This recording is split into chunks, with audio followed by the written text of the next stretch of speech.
ఎవరిని నమ్మాలో ఎవరిని నమ్మకూడదో అర్థం అవడం లేదు. ఎందుకు ఈ మాట చెప్తున్నాను అనేది ఈ వీడియో చూడండి, మీకు క్లారిటీగా అర్థమవుతుంది ఈ బ్రదర్ మాటల్లోనే.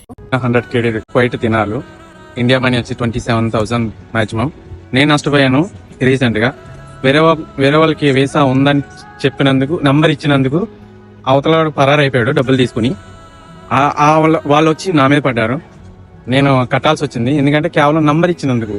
వేరే వాళ్ళు తీస్తారు వీసా అని చెప్పినందుకు అవతల వాళ్ళు వచ్చి నా మీద పడ్డారు. నేను రీసెంట్ గా 100 KD నష్టపోయాను.